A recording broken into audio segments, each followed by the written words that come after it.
บัดจุดเรียบสู้มาแต่งออกเนี่ยได้นิยมตามด้านเพจสระกัสโกใน YouTube สระกัสโกในนี้ไงที่มาปีกายปรามปีปอนมาปีปมุ้ยจังยินพอแต่ได้มองผมเปิลกละหลังเงียเปิลกละยุบบานจังบอกโอนchúng taบอกโอนเตmáu như một bànเลิกหรือกระชากmáu như một bàn top để xả ខ្ញុំហងៃយើងមានតកូនដាក់3វេនអញ្ចឹងពេលព្រឹកដូចខ្ញុំបានជម្រាបបងប្អូនពីមុនអញ្ចឹងពេលព្រឹកយើងយកទៅផ្សារតាមគោហ្នឹងទៅដល់ហ្នឹងប្រហែលជាម៉ោង11ព្រឹកបាទម៉ោង11ព្រឹកមានឡានមកវេនបាទហើយនៅពេលសៀលយើងទៅដល់ភ្នំពេញឬក៏ដល់ផ្សារតាមបៃជ្រៃហ្នឹងម៉ោងប្រហែលជាម៉ោងអាចចន្លោះម៉ោង3កន្លះម៉ោង4អញ្ចឹងទៅបាទយើងដើរទម្លាក់តាមមួយកំងតិចឬច្រើនអញ្ចឹងបាទហើយ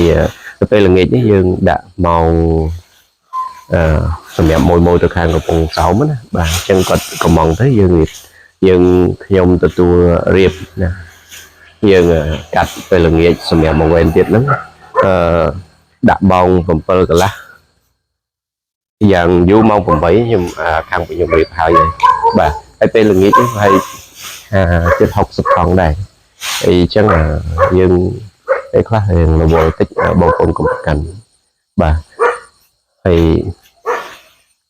នេះមកមុខអ្នកបិទចឹងនេះទីតាំងនៅកន្លែងនេះយើងមាននៅខាងមុខមួយទៀតក៏តែយើងអត់ទាន់បានច្រកហើយរវល់ចឹងទៅអត់បានធ្វើរៀបចំទីតាំងថ្មីមួយទៀតផងអត់ទាន់បានដាក់ភ្លើងអីចឹងណាបាទអញ្ចឹងយើងទីតាំងនេះក៏យើងនៅច្រកដែរយើងក៏តបានច្រកហើយវា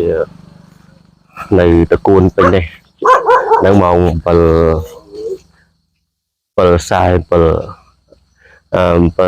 7:40 នាទីយប់បាទអញ្ចឹងអរគុណច្រើនណាស់សង្ឃឹមថាមួយឬក៏បងប្អូនដែលឆាតមកនឹងជាការខ្ញុំ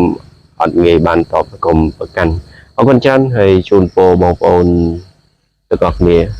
សុខសប្បាយហើយចំពោះអ្នកថ្មីដែលអត់ទាន់បានចូលចុចប៊ូតុង Subscribe ឬក៏ Follow Page ស្រាកាស្កោសូមបងប្អូនជួយគាំទ្រនិងជួយ Share បន្តដើម្បីឲ្យ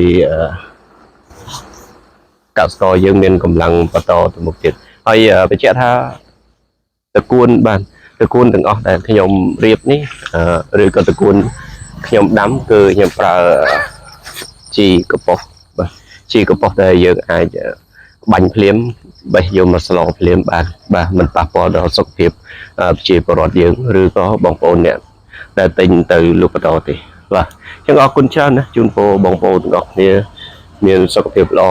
រកទទួលទានមានបានកាន់តែរីកចម្រើនទាំងអស់គ្នាអរគុណច្រើនជូនពរបងប្អូនទាំងអស់គ្នាសុខសប្បាយ